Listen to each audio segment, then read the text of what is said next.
Aha. Okay. Good morning, everyone. Hi, everybody. There you go. All right. It's me, Natalie from Creative Makers.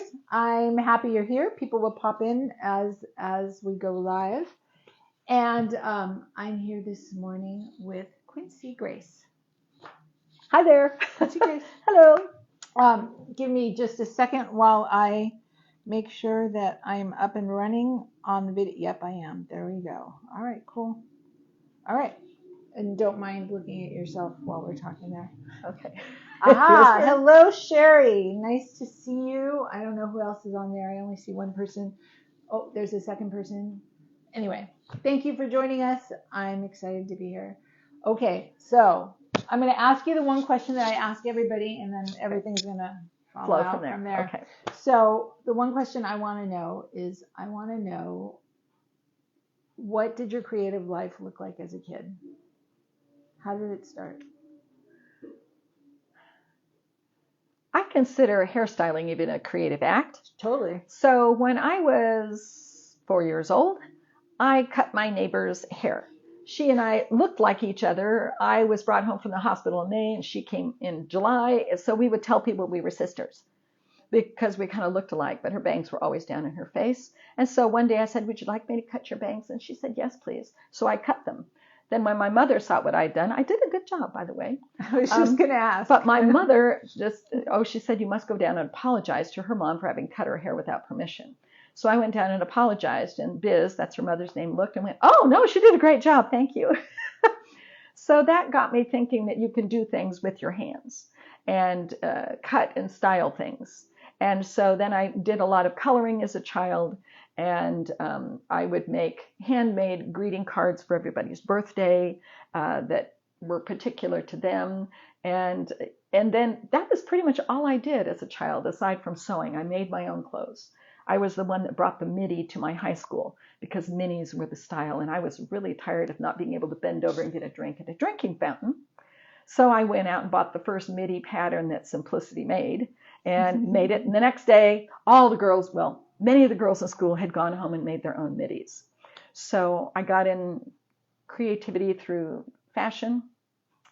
And in junior high, my junior high school art teacher would be hysterical over what I'm doing because he called me Pale Wash Pearson.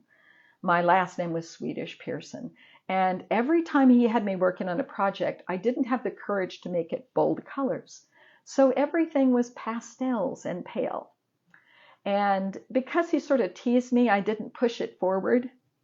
And it wasn't until I got divorced that then I thought, what am I going to do with my time? I'll start looking for something to do. And I went to the Rose Bowl swap meet. And there was a woman on the side that's selling new things, and she was selling earrings, but she had an incredible decoupage table. And I asked to buy the table, and she said, I'm sorry, that's my display, but I'll tell you how to do decoupage. And she described the simple process, and then she said, go over to the antiques and collectibles area and buy yourself old used furniture and practice on it. So I did. Then I furnished my whole new apartment with it. This was in downtown Claremont in the Village, which is artsy. And my neighbors saw it and they said, you should sell this. So then I went to the folk music store because everybody said they might give you a window display to do. The person who was supposed to do that month's display just backed out. So Dorothy and Charles gave me the window display. And I made $4,500 in that month. And I got introduced to a Broadway producer whose parents lived in Claremont. She wanted to buy something out of my window that had already sold. So they gave her my address. She called me, said, can I come over? She begged to buy it. And I said, I can't do that. It's already sold. So she said, could you make something like it? And I said, sure. And she gave me tickets to see Gregory Hines because she was the producer for that in Jelly Roll Morton's life. And she gave me tickets to see the original Blue Man Group because her husband was the stage manager for that. And that took me to New York. Okay, wait a minute. Wait. All right. So right now we're in the divorced portion of your life. Right. But what happened? Like, did you go to college? Did you get an art degree? I majored in English. You majored in English. Majored in drama for 2.5 years, and then we passed Prop 13, and I thought, those drama teaching jobs are going to dry up. My minor was English, and I switched. So I had no training in art as a child, none. And I was going to say, so then the whole time that you were married, I don't know how long that was. 4 whole years. 4 whole years. There were 4 whole years while you were married. So you didn't do any art there. You didn't explore it. It wasn't a consideration. Nope, not at all. So all of this stuff happened post-divorce. Were you in your 20s, in your 30s? 33. You were in your 30s. 33 so, years old. So you were creative, but you weren't exploring it. Didn't do anything with it. I lived on a farm. We grew walnuts and grapes, and so when I wasn't in school, I was working on the farm. There wasn't a whole lot of time, and it was a tiny little house with no creative space. The one table in the house was the dining table. That was it. And so there wasn't space to be creative. I could put my sewing machine up there and sew a little bit, and that was that, because dinner had to come on next. Right. So that there was no training, but that turned out to do me a good turn. Because when I got to New York, I'm going to step away from the camera for a minute, because I took with me a briefcase I made that I painted on the outside with the art I decoupaged. So this is the painter's box. When I do drawings, this was my 1991 phase of using oil pastels. It's a 92. And wrapping paper. Mm-hmm. And I just took this plein air painter's box and decoupaged my art on the outside. It was a fortunate design that this would flip up, and I could tuck in behind the palette a 3-ring binder. Here, I'm gonna hold this up so you can see. You can see how simple So that is. It's a regular plein air, old style plein air painter's box. It's the balsa wood kind. It cost me $19. And I filled it with just photographs. This is, remember, 1991, 92? Yeah. And there's no computers. There's no cell phones with cameras. I'm just shooting pictures in my driveway, cutting them out and arranging them cleverly on colored paper, and then pasting it together. I did the Village Venture in Claremont. Yeah. And I found a man who designed coffee displays for grocery stores, who was wanting to be artistic, and I said, can you make some of these? Because at first I was buying these at thrift stores until I learned what people want. They wanted a certain size dresser, they wanted it with 1 drawer, they wanted it with a plant shelf. And I got him to make these for me. This one, Cher looked at. They tell me at the Fox's Trot in Malibu, she came down about 5 times to look at that, trying to decide if she could find a way to fit it in her house. And I realized once I saw her house that it was black leopards and gold, and I thought, oh, no wonder it didn't fit. It didn't fit. Oh my God. But so I'm standing on the street corner with this briefcase in my hand in New York, thinking I'm going to make it big in Soho. So I went to every gallery I could find in Soho, and they didn't want anything to do with me. I was depressed standing in a street corner with my friend that I'd gone to the city with, and I heard a voice behind me say, that's an incredible briefcase. Where did you get that? Could I buy that? And I said, no, I'm sorry, it's my sales tool. I sell the art that you see on it. And he said, really? Well, have you had any luck? And I said, no, I did all of Soho. He says, step back in. He just stepped out from having a cup of coffee. Why don't you ladies join me for a cup of coffee? The kid who works here, he's an art student in New York, and he knows everybody. So why don't you come on in and let him see your briefcase? We sat down. The kid grabbed my briefcase, ran to the back room, came back out and goes, okay, sweetie, I know just where to go. Take it to the Frank J. Mealy Gallery on 93rd and Madison Avenue and tell him so-and-so sent you. I've forgotten the kid's name. And I thought, well, that would be exciting. And I said, that would be great, except Chris and I are flying home today. Turns out the man I'm talking to is Edward G. Jones, big-time investment banker in New York. And he says to me, well, my mom's an artist. It seems like you ought to have a chance to do this. I have a penthouse on 47th Street. Gregory Hines is one of my neighbors. If you think I'm not a hatchet murderer, you could stay with me tonight so you have a chance to go see Frank tomorrow. I looked at my friend Chris. She looked at me and I said, I've got a good feeling. She said, I do too. So I said, okay. And so I got to stay there. Oh my God, here, I'm putting this down. Sure. And the next day, I went to the Frank J. Mealy Gallery in the pouring rain. I'm a little country girl, so I don't know that New Yorkers don't get up early on their Saturday mornings. So I'm there at 10 o'clock. Oh. Pouring rain, And you know, those metal grids, they're all closed in front of the Yeah. gallery. I thought, oh dear, what do I do now? I don't know anybody. It's pouring rain and it says it won't be open for an hour. I'll just wander down the street. And in the process of wandering down the street, the only place that's open is an interior design store called The Finished Room. I walk in there and I hear, oh my God, honey, where'd you get the briefcase? Bring that over here. It's the owner practically launching herself over her counter. And I put the briefcase down to go, where did you get this? And I said, can I buy it? No, it's my sales tool. What do you sell? Well, the art that's on display. And she pulls it out. She goes, oh, sweetie, I got to call my partner. She's homesick, but I'm going to get her out of the deathbed. She's going to come down here. In an hour, we're going to buy from you. We're going to buy from you. And so we chatted. We filled an hour's time chatting. The woman came down. They started pointing at, we'll take this, this, this, this. They wanted 9 things out of my portfolio. And they said, you're going to send them to us COD. It's not going to cost you a dime. Okay. Business deal done. It's 11 o'clock. I walk back. Frank's gallery is still closed.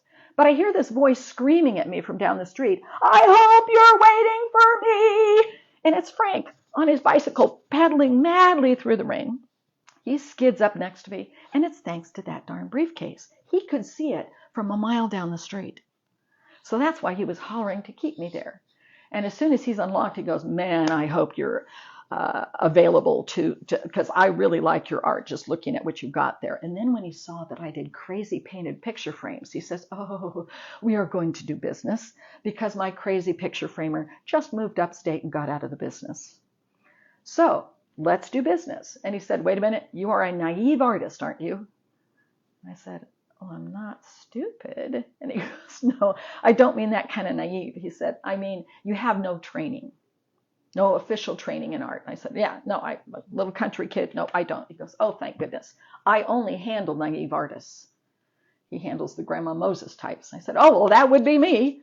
So he said, okay, we'll do business, but I always do exclusives. And I said, what's that?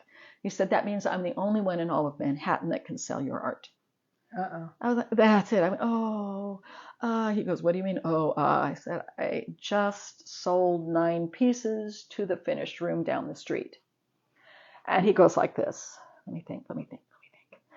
You sold them, did you sell them picture frames? And I said, no. I said, I sold them the furniture. And I pointed out to him. He goes, let me think. He goes, I've got it. They can have an exclusive on your furniture and I will have an exclusive on your frames. And I said, deal. And there I am, this little country kid going, oh my God, I just got myself in 2 places on Madison Avenue in the span of 1 hour because of a total stranger in a street corner seeing that briefcase and saying, you want to stay overnight. It was just amazing. There were so many chances taken by so many people. You, the man, I mean, your friend saying okay to staying there. And I only got the ticket to go because I was sitting in the teacher's lounge a month before looking at ads in a newspaper that said $100 on Delta anywhere in the contiguous United States round trip. And I looked at Christine across the table from me and I had said, well, for me, that would be New York and I've never been. And she said, same for me. And we looked at each other and said, want to go? Yep. That day we went across the street back when you had travel agents and we booked our flight. So I was only standing there because of an ad. Okay, I've seen there's some things coming up here. Okay, let me just say hi to everybody. George is here. Hi, Georgia. Hey. Hi. Kathleen. Hi, Kathleen. Patty Uvino, who's also a sculptress. Oh, Patty. Yeah. Patty? Yeah. Patty took class with me. Yeah. Hey, Okay. Patty. Kathleen saying that she was a hairdresser for 45 years. Tina Arroyos is watching, who is also a sculptor. Hi, Tina. Yay. Hi, Tina. And Patty says, your story is amazing, and I look forward to your interview with Natalie. So, and Grace Baraz Vega is watching. I know this is an amazing story, right, Georgia? Okay, so all right, so I mean, you got 2 deals in New York within an hour. Within an hour, my head is because of a exploding. 99-cent round trip ad I saw in a teacher's lounge. Okay, so I ended up dating Edward Jones for the next 6 months. We did a cross-country kind of relationship, and one time he said to me, 90% of making a sale is just showing up. And he said it again, and I said, I don't understand that. And he said, let me give you a for instance. He said, one day I got a call. He was the vice president vice president of international relations for the Sprint phone company.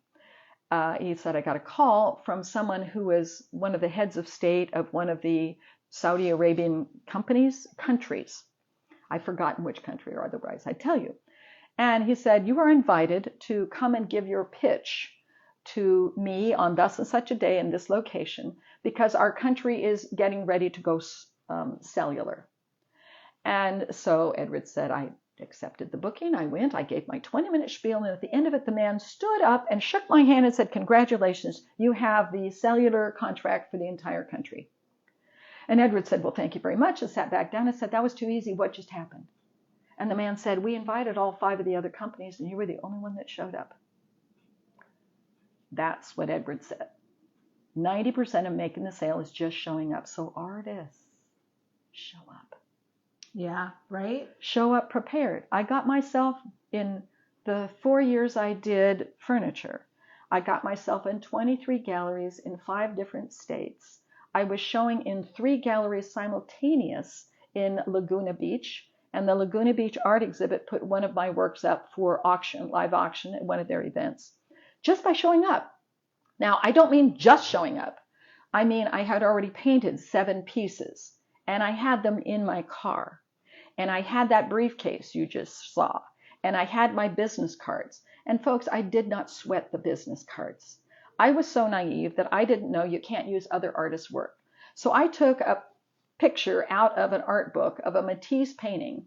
I put yellow Post-it notes with my name and phone number and email address on it that I'd written by hand, glued to it. I color Xeroxed that on regular paper, and that was my business card.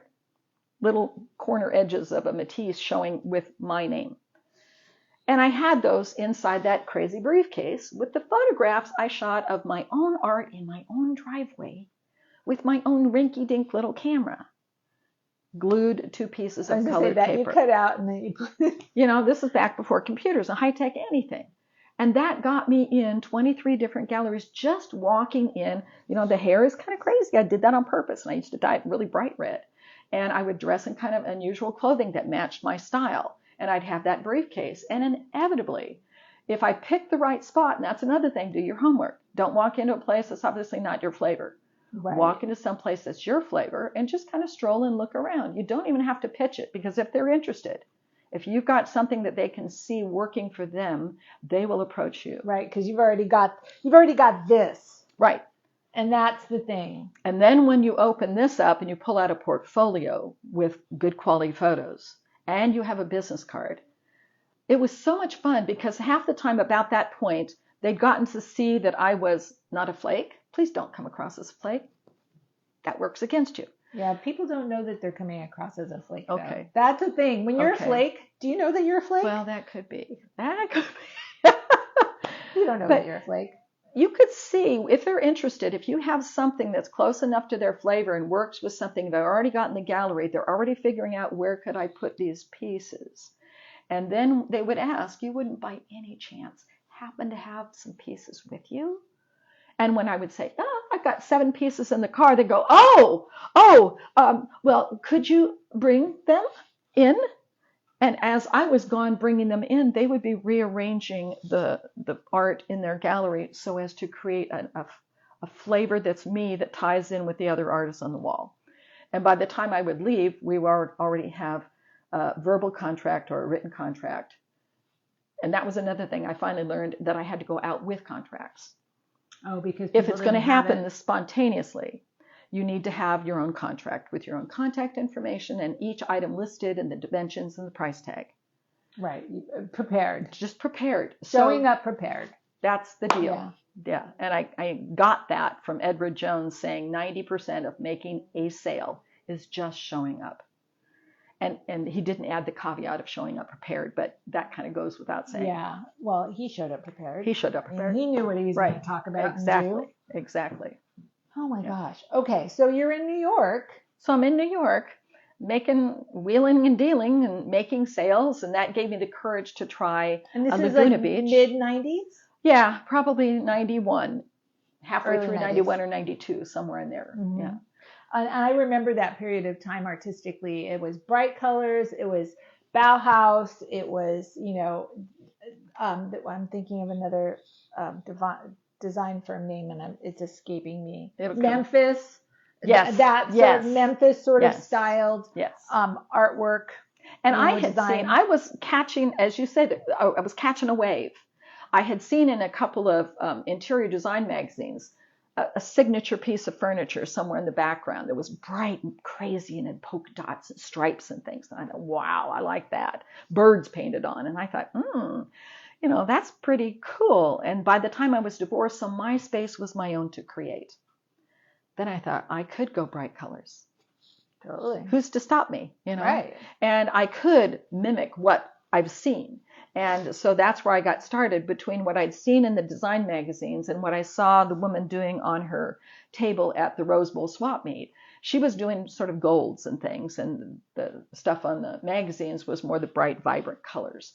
So I started trying to blend the two together. I would paint gold on the preponderance of the furniture and then decoupage bright stuff on it and paint around that. And but it got to where I was in so many galleries that it became a job, and I was teaching full-time, high school English, 10 hours a day, 5 days a week. And so it wasn't supporting you, or at least you weren't letting it at that point. My biggest year I sold $11,000, but it cost me $7,000 to make that. Oh, so that's the thing that artists need to be aware of. So you made $4,000. Right. Yeah. My gross was 11.5, and I thought, woo! But then when I penciled out everything else, my expenses, my travel costs, and my delivery fees, and gas mileage to get things to the galleries, it's like, So It's a good thing I kept my day job. People were telling me, you should start your own company and make your own furniture and mass produce. And cost world imports beat me to it, and that wasn't my direction anyway. But they kind of put me out of business.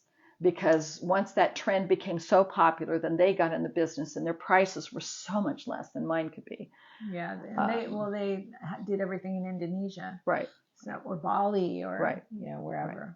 So that it was a real lesson in art, in marketing, in just showing up, in just being yourself and being vibrant and being excited about what you do and getting it places. And yet it was exhausting. So that after the 4 years, and I was looking at, I'm still only making about $3,000 a year with this, and I am pooped and I have no personal life. I thought, time to quit. So I did. I took a 25-year complete break from anything to do with art, just nothing to do with art. 25 years? 25-year break. All right. Well, then bring us to the next chapter. So the next chapter was I retired from teaching. Hey, 2019, I retired from teaching. My mother had dementia. It was getting worse. And I thought, there may come a point where we need to move her into my house so a caregiver can live here and look after her with me. And so I quit early from teaching. And then 6 months later, she passed away. And then I thought, okay, I'm retired early, and I don't really want to go back to teaching. I taught for 36 years by then, and I was ready to not have to go to the bathroom when the bell said I could go to the bathroom. People don't realize that teachers get to go once a day at your lunch break, and to not have to be that structured. So I thought I'll go travel the world. And then COVID-19 hit.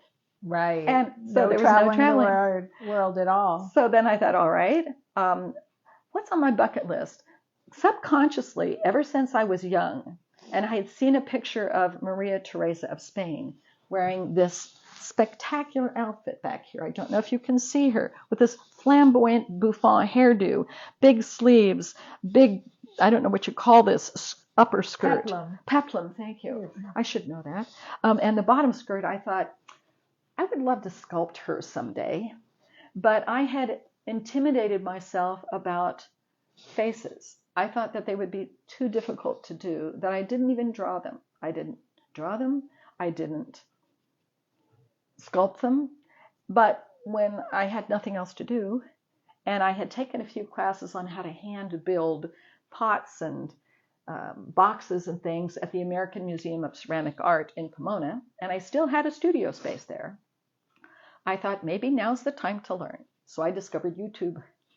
And, here's how I already knew how to work the clay, but I didn't know how to form it over armatures, and I didn't know how to work on, I didn't understand the divisions of the face. So when I saw the video that said, just cut the face in half this way, and the face in half this way, then you take what's left and cut that in half, and then you take what's left and you cut that in half, and there you've already gridded out your face. I thought, oh, that demystified it. Okay, so this will help me get it balanced this way. This line shows me where my eyes are. This line shows me where my nose ends, and this shows me the middle of the mouth. Oh, this seems manageable. Right. It's like, aha. It's like, aha. And I got in before COVID closed the museum down for a while. And I was taking these hand build classes, and I found out that a gentleman was teaching a sculpting class, and I missed the first 4 sessions, but I got in on the last 4.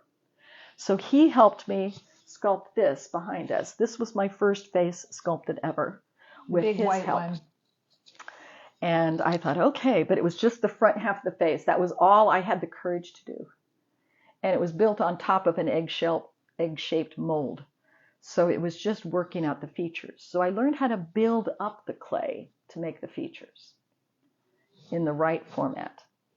And then in 2021 or early 2022, I went up to Davis. The John Notsolis Gallery is incredible for sculptures. And he offers a 2-day seminar every year where he brings in 6 of the biggest name sculptors in America at the time, and they do demos, dueling demos. There's a table here and a table here, and this one demonstrates for like 40 minutes, and then this one gets the mic and demonstrates, and back and forth.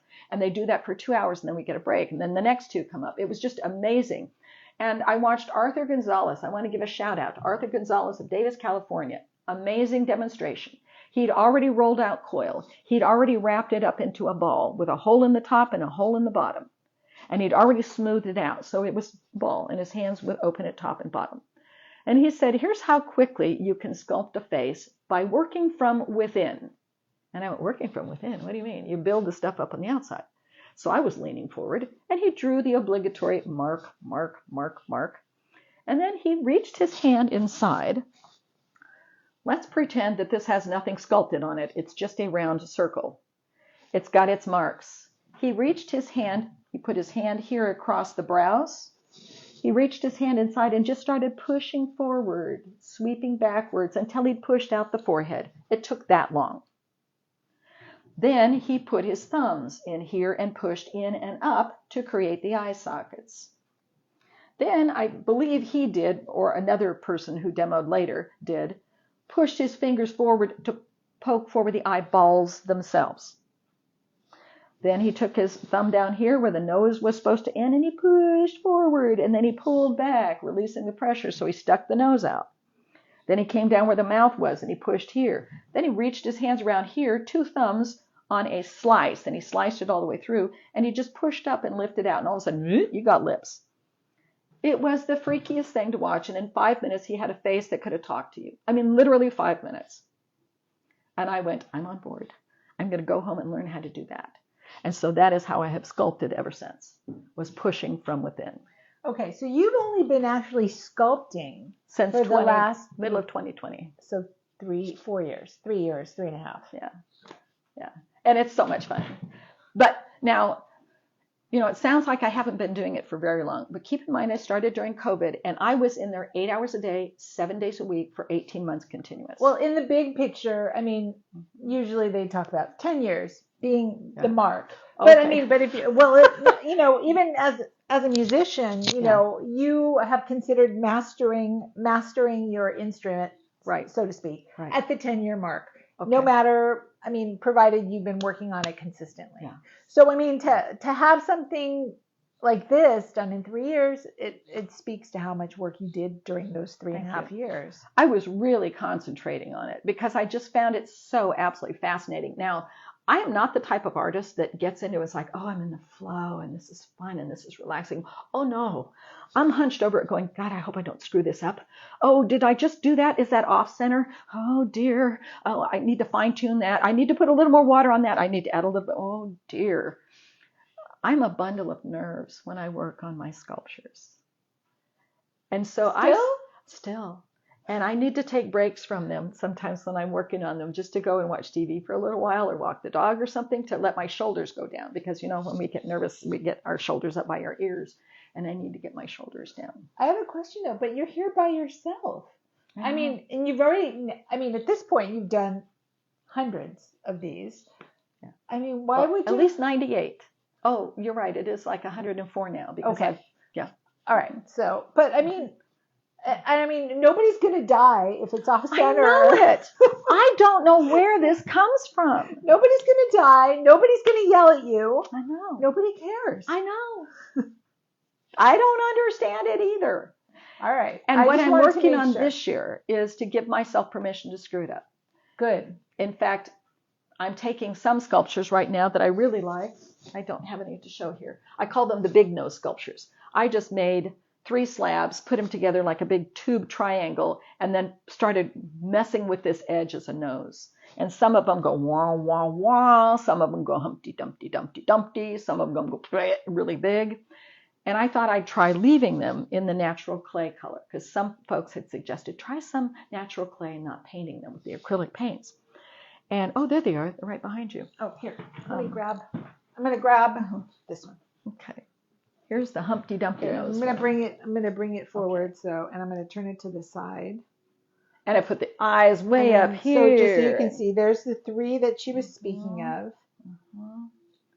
And then I put some jiggy ears on the side, you know, like Prince Charles ears, or I guess it's King Charles ears, and eyeballs way up here and mouth way down there, just to try something where I'm not pressuring myself to be symmetrical and anatomically correct. Right. Get rid of realism, so to speak. Right. And I've enjoyed these. And boy, based on the light, you get some really interesting shadows and things. I'm going to grab another one. Unfortunately, I'm too well lit here to get the shadows going on. Here. I'll take that one. Okay. You take that one. Oh, yeah. This was the first one I did. Look at that wonky nose. I just went like that to just give myself permission to not do it right.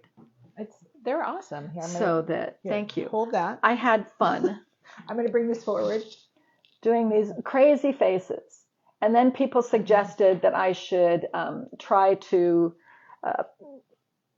leave them this color. And they have shown at one design place, and none of them sold. So I've been asked to show at another show that's bright and vibrant. So I'm going to take a couple of these and go crazy colors on them, and give myself permission to decide whether I like them better that way, or I could feel like, oh, I just messed it up. It looked so much better in the natural clay color, but who cares? Do you have a kiln here? I don't. I'm glad you asked. At Amoca, I did stay there for the 18 months that I had studio space there, because I was using Soldate 60 and their house white clay that needs to be kiln fired. But I'm a person who likes my results now, and having to wait 2 months. And then possibly, it blows up. And the colors don't come out right, or whatever. That whole process is really hard. Tina Arroyos, who's watching, or I think she's still watching, she very much has the same thing, and she wants it to be immediate. Okay, write this down. Mexo White Clay by Laguna Clay Company in the City of Industry, California. I will say it again. Mexo, M-E-X-O, White Clay, made by the Laguna Clay Company in the City of Industry right here in Southern California. It's about $60 for a 50-pound box. It comes in 25-pound blocks, and it air dries in 2 days. You never kiln it. If you kiln it, it will melt. So, but is it safe? Like if you wanted to make plates or no. Okay, so this is only for art. Never eat off of this. You cannot put it outside. It cannot get wet. I'm so glad you asked. Okay. Because the story I heard about it, I don't know if this is true, but the story that I was told is that Disneyland hired the Laguna Clay Company to make for them a polymer clay that would be as malleable as Soldate 60, but forever rewettable and remoldable, because they wanted to use it for stop action filming. Think the old Gumby movies, where the expression is, oh, and they film for 3 seconds. Then they spritz this clay and move them out and film for 3 seconds and spritz, so that it is forever spritzable and forever rewettable, provided you haven't painted over it. Okay. Because that would seal it, and then it would be another story. But having said that, Yes. I did have the back of one of my heads break off. Yeah. And I was able to just scratch it up real good, spritz it, and scratch up the back of the head, scratch up the edge of the piece that had fallen off, get it all wet and gooey again, even though it had been painted. Right. Because this interior edge hadn't been painted, wet and gooey, and I squeezed it back on and smoothed it over. And because I work with acrylic paints, I could just paint over it and cover it up. And the piece sold. Not going to tell you who's got it. So it's fixable clay in ways that nothing is fixable otherwise. Okay, so all of these then, most of this work, some of it looks like it is glazed. I'm looking at the two suns right there. I can show you which ones are glazed and which ones are Mexo white, Mexo white, Mexo white, Mexo white, Mexo white. Everything on the wall is glazed. She is glazed. Glazed, yeah. Yeah. Mexo white has a thunk sound. I don't know if you can pick this up. Let me pick up my siren with her movable wings. Yes, she can't fly, but they move. Right. It sounds. It has more of a thud sound to it. But it is very durable. I have taken these to numerous shows and haven't broken them. I did have a crown like this on one of my pieces, and evidently the gallery dropped it and the crown broke off. But I can just make another crown, put that right back on. This is like, okay, this is like mind-blowing to me. It is mind-blowing. Tina Arroyos works in air dry clay, the kind, literally the Crayola kind that you can buy in the little things, and she swears by it, and it's really light, and it does exactly what she needs it to do. So, this is an alternative for you guys that are excited or want to start sculpting or want to play with it, And I teach classes right here in my own studio in Whittier.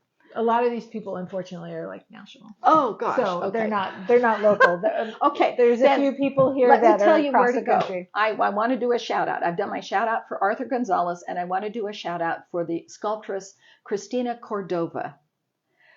I haven't even talked about my armature that I invented. We're going to talk about that too. But I invented this armature first, and I can make these what I call pug dolls. It's like a pug of clay. They're just cylindrical with a head, because I'm not interested in the bodies, to be honest. I just like the faces. And this is what a far cry from somebody who was scared to do faces to only doing faces. I know, it's like, that's all I want to do. That's hilarious. What was I going with this? We were talking armatures, okay, and sculpting. So I use patterns for what I do, and it turns out that Cristina Cordova also does patterns, and she teaches you how to do it. This is thanks to Cristina Cordova. This is using one of her patterns.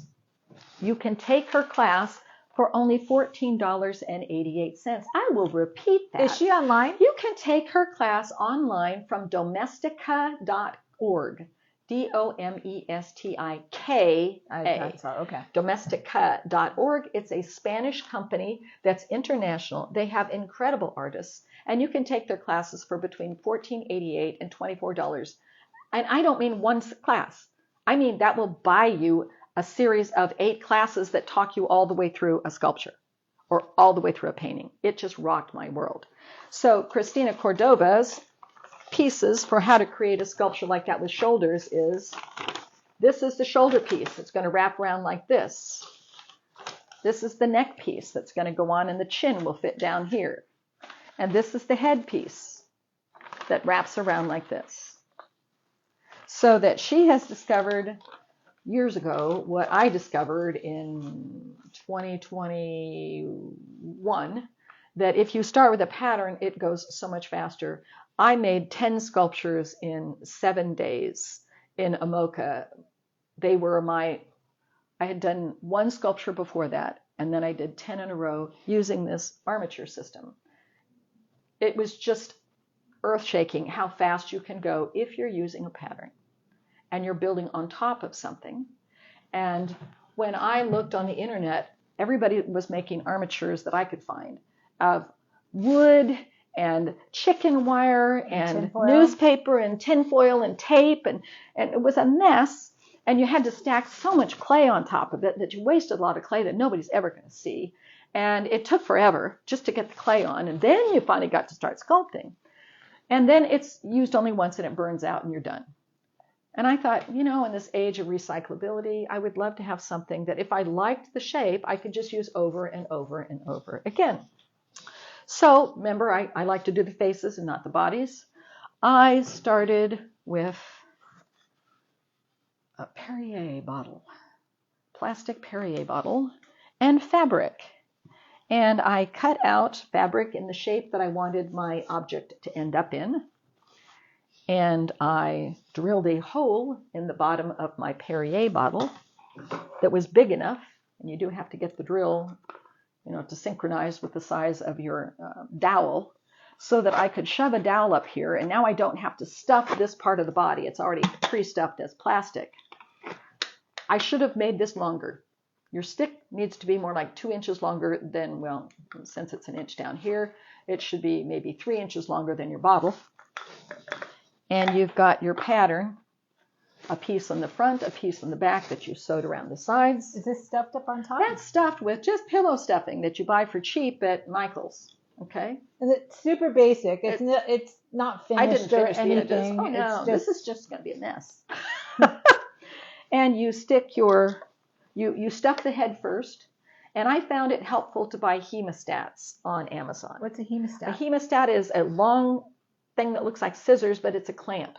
And they use it to clamp your veins shut when they're doing surgery so that you don't bleed while they're doing the surgery. So you use the hemostat to grab a bunch of stuffing and shove it up inside here. Oh, okay. And then you unclamp it and take it out. You grab more stuffing and shove it upside. You could probably do it with chopsticks too if you were adept. No? It's really hard sometimes to get it all the way up. And then you've got to get it out in the next step. Okay, so whoopsie, and I pushed that post all the way through.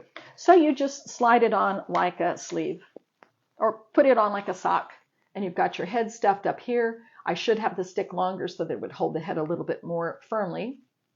And you take any piece of wood that's flat, you drill a hole the size of the dowel, and eventually you are going to place the dowel in the hole, and this is going to stand up for you. So I had one board with 10 of these all lined up to go. And as soon as I finished one, I would put it up here and take the next one off and work on it. And what do I mean by working on it? I mean that I would lay this pattern down inside out, unstuffed, so it's nice and flat. In fact, I think I have a picture here. Yes. If I take it out of the shiny wrapping, you might be able to see it. Let's see if we can. So this is kind of what's shiny, in but that's okay. John Tokey's 6th edition of Hands in Clay. When he heard what I was doing, he said, I want that in my book, so that you'll see this described. So you lay your pattern down on your clay, and you cut around the edge with your needle tool, leaving yourself a ½ an inch to overlap. And you do the same for the other side. One will become the front of your piece, and the other will become the back of your piece.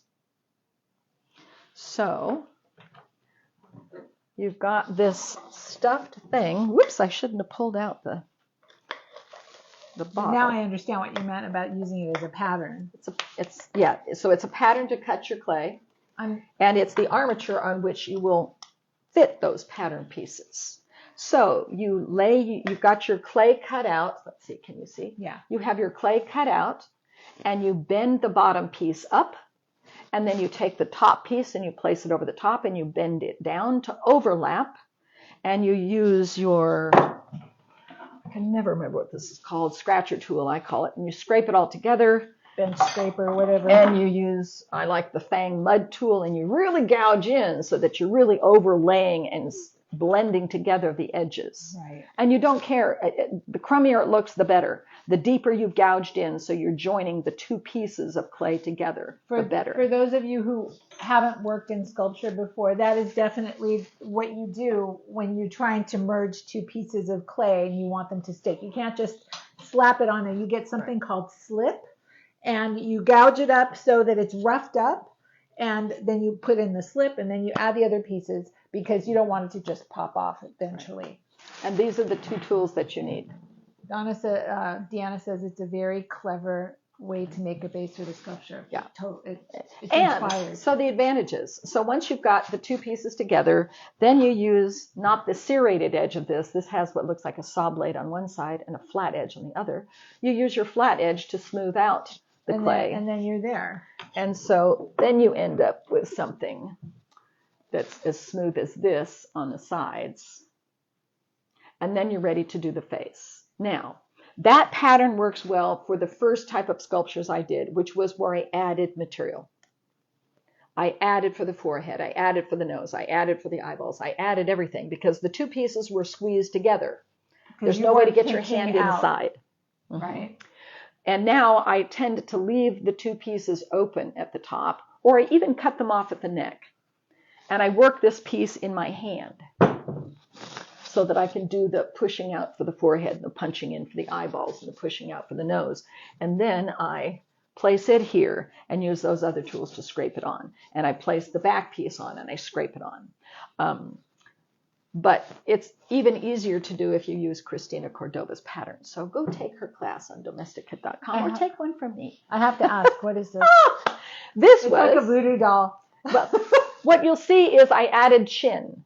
I added forehead. I added a piece on the back because when you do it this way, you end up with kind of a flat figure. It's flat head in front, flat head in back, and you have to add a whole lot of stuff. And I thought, oh, well, what if I already had enough padding so that when I'm fitting the front piece over, it's stretching over the forehead and it's stretching over the chin.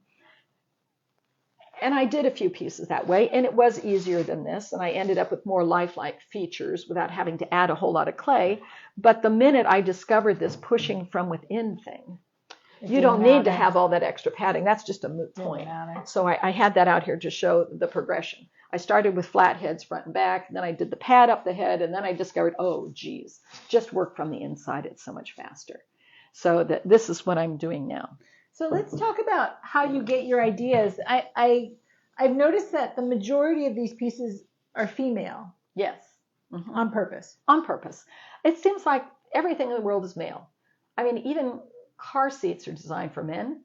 I was just reading an article that said women are 80% more likely to die in a car crash, any car crash, than any man, because the seats and the seatbelt and the airbags are designed for the male body and the male weight distribution.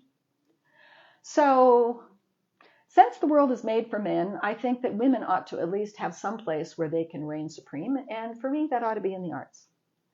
And I think that women's faces are beautiful. Women's bodies are incredible. And I am tired of the rectangularity of modern art and modern architecture that's all about the shape of the male body. I want the curves. And so with female faces, you get lots of curves. So how do you pick what you're going to do? Is it just by whim, or do you work in a series? Do you sometimes have an idea of like a bunch of female figures that you'd like to create? Back in 2020, when I was working at Amoca, and I didn't know what I was doing at all, I had no ideas in my head. You know, I didn't even understand the face shape. I was working on that 8 hours a day just to understand that. So I just toured Pinterest. As soon as I got home, as I'm eating dinner, I'm cruising on Pinterest. I'm looking at portraits that have been drawn or painted by other artists. I'm going, oh, that's a cool face shape. I like what they did with the coloration, how they did the color under the eyes. How did they paint their eyeballs? You know, they did an interesting thing on the dress, because I do have this whole body thing down here that I have to deal with. The little bit of the body. Yeah. So that I started sitting with a Pinterest picture in front of me, in essence, trying to work that out in 3D. I felt like sometimes I would look at a picture and I think, wouldn't it be cool if that face 3D thing could, or that 2D thing could just lift its face out through the frame and go, hi, I'm real, and then tuck its head back in. I thought, why don't I make that hi, I'm real thing in 3D? So a lot of my early pictures are heavily, not pictures, but sculptures, heavily influenced by other people's art. Trying to figure out how to do proportions. I just love Van Gogh's paintings because he puts colors in faces that I didn't think were there until I'm standing in a museum looking at it, and then I turn and look at the person next to me who's looking at it, and I go, oh yeah, you've got green in your face. You got turquoise, you got blue. Right. Oh my gosh. Right.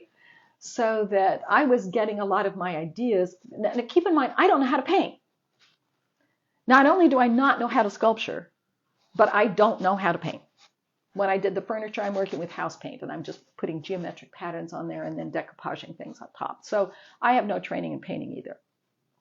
So I didn't realize I was giving myself such a Herculean task when I decided to learn to sculpt, and then I wanted the sculptures to look real and to not just be clay colored. That then I'm trying to learn how to paint while learning how to sculpt. So I was riffing off of other people's ideas, seeing how would this work out in 3D. And I probably did my first 20 sculptures that way, working up other people's ideas. And then I finally kind of got in the groove. I understood the proportions and how to make this eyebrow ridge, and how far out do the eyes need to bulge, and where do the ears really go. And it became so much easier when Cristina Cordova taught her class that I don't have to look on Pinterest anymore for what I want to do next. It's just, okay, I'm going to sit down with a piece of clay and see where it goes. And see what calls you in a moment. Yeah. And I love leaving the heads open, because to me, it's like the theme is the open mind. And then what do you put on top of the open mind? This one is called Mother Nature. And so she has a little bird's nest. When I transport it places, it goes with the cute little walnuts in it. I grew up in a walnut grove as a child, so walnuts speak to me. But I also purchased online real blue robin's eggs. So the person who ends up buying this sculpture, if they would like, I would be happy to ship them the real blue robin eggs, not fake, the real deal, to go in here. Because in my mind, she needs that little pop of blue up here to complete the look. It's really fun to hear you talk about, even though you say, I don't know how to paint, I don't know how to sculpt, but you're still so excited about it. It's contagious. It's, it completely makes you believe that this other thing that you're saying, it's nonsense. That other stuff you're saying, like, I can't do this. All right, let me see what's going on here. All right. Your story is inspiring. Lovely to see you two ladies. Gotta go. Sorry. Bye, Grace. Okay, you're gone. Stacy was watching. I just want to make sure. That's a very clever way to make a base for sculptures, and I love it. Yeah. You guys are getting a lot of information on this one. This is practically like taking a personal class with you. Right. Exactly. It really is. Yeah. And if you do want to take a class, I would love to teach it to you. You can't see the rest of my studio, but we're sitting on top of a hill in Whittier, looking out over the entire western horizon. There's Los Angeles over there. It fits between my fingers. There's Palos Verdes Hill. And yesterday we could see all the way out to Catalina Island. And so it's a lot of fun to be in here in the space, thinking creatively. I've got all the equipment here you need, and the tools and the paints. And it's amazing how much you can get done in a short period of time. I did a workshop for, I think it was 10 people with Ahmad Sharif at the Ahmad Sharif Art Gallery in Claremont about a year ago. And we had 10 people, and I wanted to do it as a 2-weekend workshop. Because while this doesn't have to be kilned, this Mexo white clay, it does need to air dry. It takes time. You're going to paint it with acrylic paint. So I told him it needs to be a 2-weekend thing. He goes, I'm just not sure people will come back for the second day. Is there any way you could do it as a 1-weekend thing? And I said, well, the clay needs to dry. And he says, does it? And I thought, I don't know. The package says, it will air dry in 2 days. I assumed that meant you needed to wait 2 days. And so I went home that night and threw together a quick sculpture, went and had a long dinner, came back and painted it with acrylic paint, and it worked on the wet Mexo white clay. It had gotten kind of dry enough while I was working on it that the 2-hour break I took for dinner allowed it to dry just enough that I could put paint on it. It wasn't ideal. It's easier to do when it's actually dry, but it worked. And I thought, okay, then if we sculpt it one day, we can come back and paint it the next day. Now, I have a question. Have you tried varnishing any of these pieces, like with an oil varnish, to see? I would not, because they say don't put moisture on. So I'm already pressing the envelope with acrylic paint because that's liquid. Well, and that's water-based too. It's water-based. Right. But I tend to be pounding it on with sponges. Just, I pour my color. I'm learning how to just do this. Pour it on aluminum foil. So you don't have to have a palette even, just aluminum foil. Or paper plate. Whatever. Paper plate or something, yeah. And you just, daub it, and then that's how I'm getting the complexion. You just keep daubing on. Because if you try to stroke it on for a complexion, I discovered it gets streaky, and then it's hard to get rid of the streak. So pound it on with a real sponge, not the fake sponges, but the natural sponge with a fine porous thing. I forgot what we were talking about. Using an oil-based varnish. Sealer. I do seal it with a polymer spray. Mm-hmm. I put on about 3 coats. It's still water-based, but I'm not saturating it. When you put a sealer on, you pretty fast, and you turn it pretty fast, and then you wait for a while for it to dry, and then you put another coat pretty quick and another coat pretty quick. Would oil-based something do something? I mean, I'm thinking oil stays liquid for a whole lot longer. Well, it requires 24 to 48 hours of dry time at least. I mean, you can try it. I'm just wondering, would it make it stable so that a piece could go outside? If it was well coated, even with a spray veneer. It would have to be well coated on the inside and the bottom and everywhere. Yeah. And even then, I wouldn't trust it. Because this piece I sculpted live in the Chaffee Community Museum of Art during the Associated Artists of the Inland Empire's business or monthly meeting last month. And I've had it sitting on a board with some plastic over it since then. And it's still kind of, if you feel it, it's cold. It's a little moist in some places. It feels like leathery. Clay. Yeah. So that I wouldn't trust oil on this. You can certainly try it. Have you? Okay. I'm going to ask another question. And this might be slightly sensitive. Mm-hmm. At this point, doing this kind of work, is this supporting you monetarily? Oh no. Oh no. No, I'm living on my pension. The overwhelming answer. Yeah. I wish that artists would share information with each other more. If you go to a studio or a gallery, and you realize your work doesn't go there, but somebody else's work would you please take a picture of that gallery, take a picture of their business card, and send it to your friend?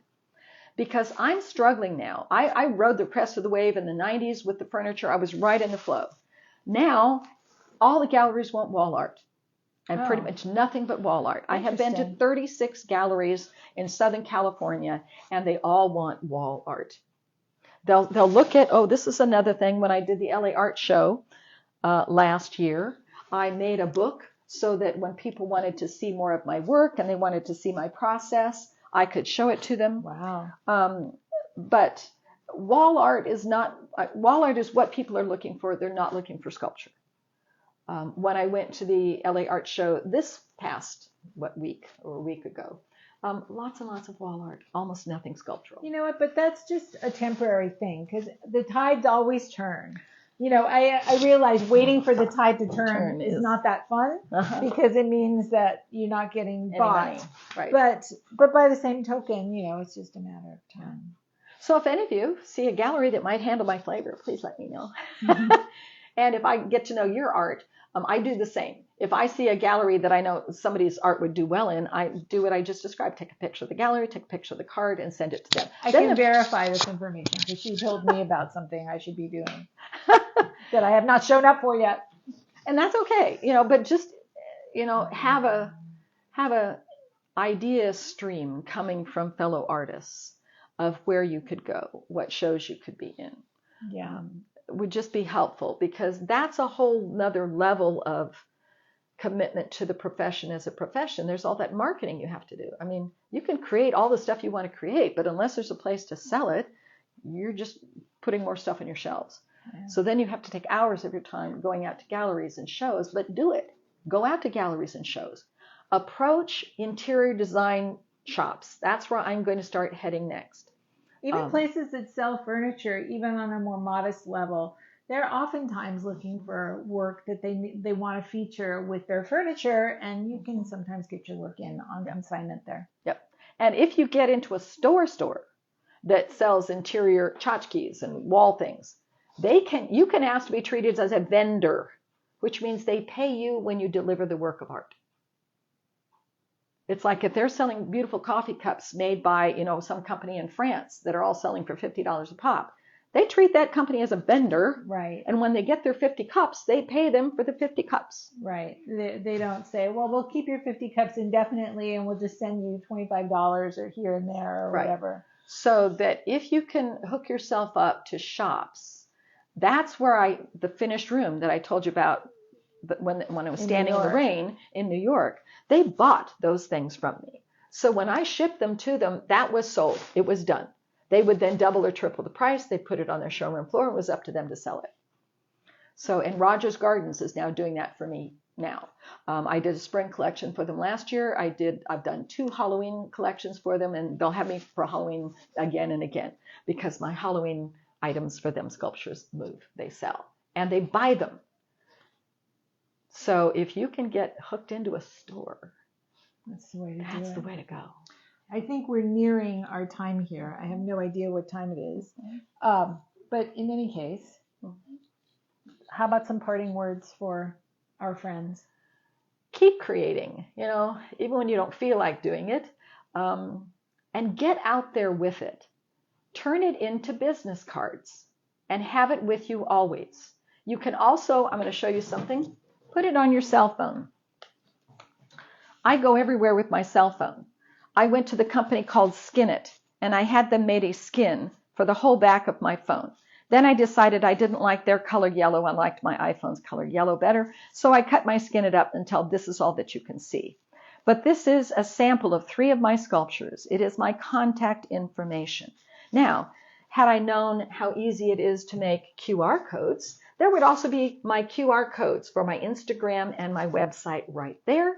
I would also have my Venmo QR code right above that. Very smart. So that it's all right there. Right. So nobody has an excuse to give you about, I can't get your stuff. I'll put it on later. I'll pay you later, whatever. Everything is right there. And if you're standing in line at the grocery store talking about the art that you do, and someone's saying, really, what does it look like? You can just go like this. Well, how can I reach you? Take a picture of this. And even if you didn't have a skin made, you can get clear backs for your iPhone, and you can slip a business card in there. And that's what I did initially, so that it's always right there. Yeah, exactly. All right, people. I always learn from you both. Well, thanks, Georgia. Thank you for watching. I appreciate that very much. Everybody, have a beautiful day, and we'll see you next time. Bye.